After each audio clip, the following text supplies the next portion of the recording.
Welcome to our Columbia County Property Tax Series. In these videos, we'll be breaking down, step by step, just how your tax bill is put together. Every government needs a certain amount of money to operate, and property taxes are just one piece of that puzzle. In fact, for Columbia County, property taxes make up only about 42% of our annual operating budget. The rest comes from things like sales tax, service fees, and fines. So, while property tax is important, it's not the only source of revenue.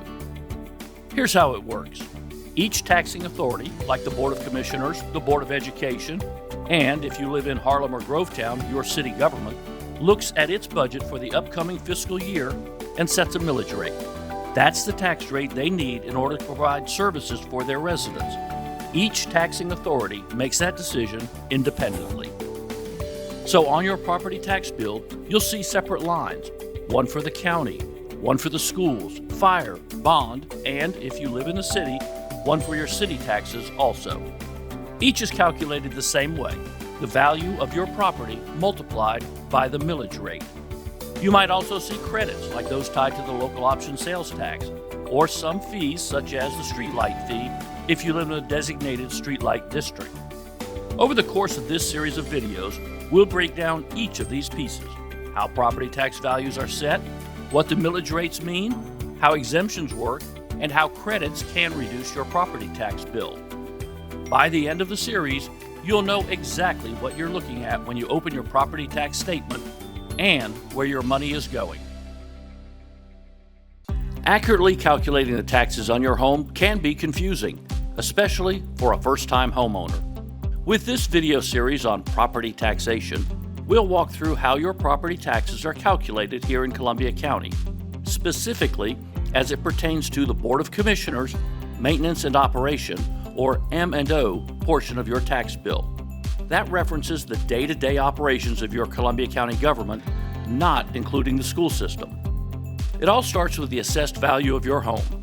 The tax assessor's office, those are the folks who look at what houses similar to yours have sold for, they set that number, the value of your home, each year. They do not work for the Board of Commissioners, and they're not tax collectors. Their job is just to figure out a fair market value.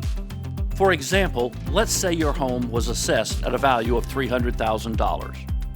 In Georgia, we only tax 40% of that assessed value.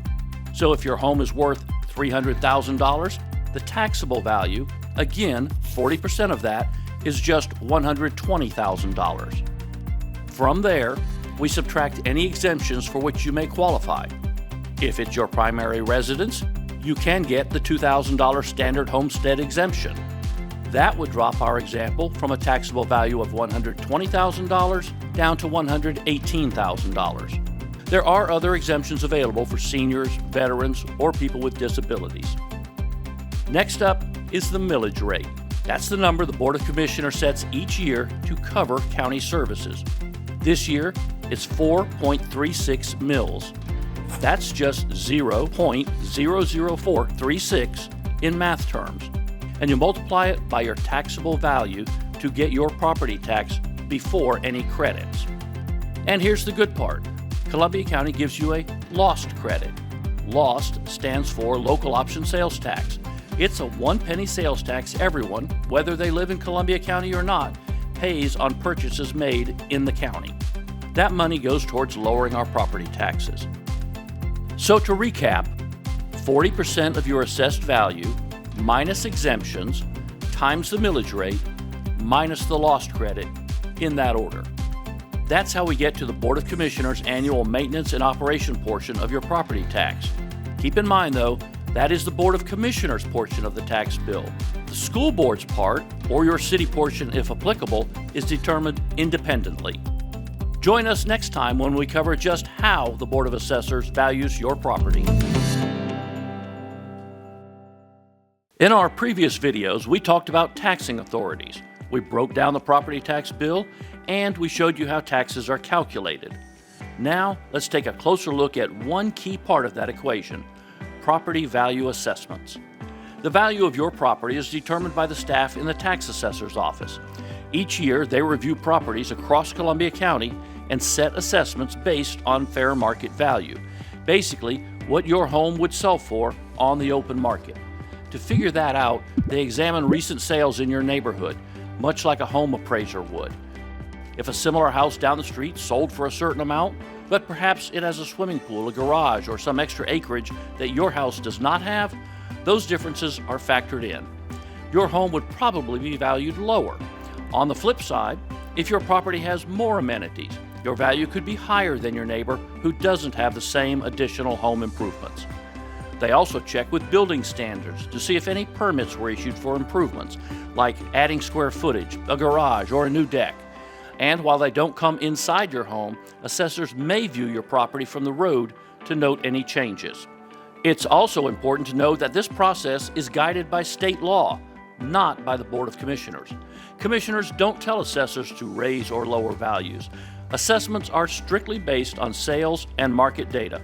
In fact, unlike most county employees, the tax assessors do not work for the Board of Commissioners, and the county's digest is audited each year by the Georgia Department of Revenue to make sure values are correct. Now keep in mind, as we talked about previously, you're not taxed on 100% of that value. In Georgia, only 40% of the assessed value is used to calculate property taxes. And if you ever feel your property is valued incorrectly, you have the right to appeal. Each year before tax bills go out, you'll receive a notice with your new property value. If you disagree, you can file an appeal with the Board of Assessors. Present your evidence, and they'll review your case. At the end of the day, the goal is simple: to find the most accurate, fair market value for your property. That number then becomes the foundation for your tax bill once it's reduced by 60% and then multiplied by the respective millage rates set independently by each taxing authority. In this video, we're going to compare Columbia County's maintenance and operations millage rate with our neighboring counties. To make it easy, let's take a $300,000 home in Columbia County and see what happens if we move it across county lines. Here at home in Columbia County, the maintenance and operations, also known as M&O, millage rate is 4.360. After applying the state's 40% taxable value rule, that $300,000 home, now with a taxable value of $120,000, would generate a county government tax bill of about $524 for the Columbia County Board of Commissioners M&O portion. Now let's pick that same home up and move it into Richmond County. With their current M&O millage rate of 6.277, that same home would generate a tax bill of about $754, or approximately $230 higher than in Columbia County. Next, let's see what happens when we move it into McDuffie County. Their M&O millage rate is 7.809, which would bring that tax bill up to about $937. And finally, in Lincoln County, the maintenance and operations millage rate is currently set at 7.885. So the same $300,000 home that paid about $524 in Columbia County would result in a Lincoln County tax bill of about $946. At the end of the day, when you line them up side by side, you can see how Columbia County's millage rate for county government operations compares. Columbia County, $524. Richmond County, $754. McDuffie County, $937. And Lincoln County, $946.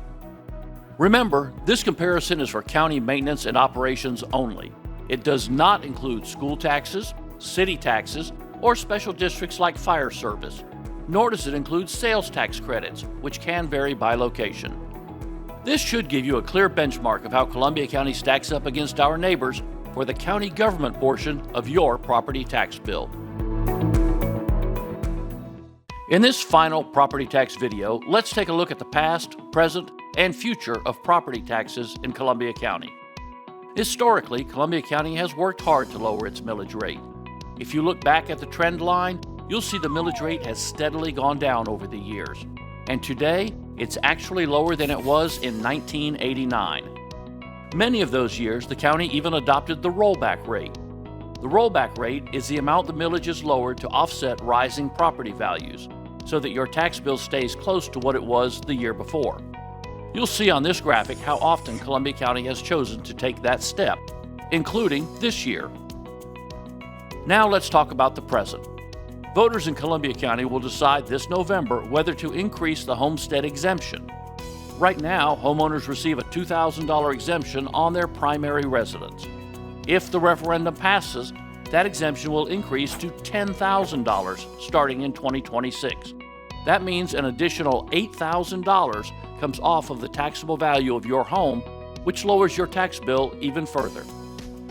Finally, looking ahead to the future, Columbia County is exploring more ways to keep taxes as low as possible while still providing world-class services.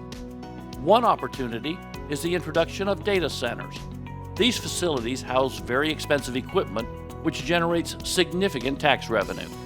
If Columbia County secures a data center, the additional revenue could help reduce property taxes even more, with the long-term goal of potentially bringing the county portion of your homestead tax bill close to zero. So whether it's lowering the millage rate, increasing the homestead exemption, or planning for future growth, Columbia County is committed to keeping your taxes as low as possible, while continuing to provide the high level of services you expect.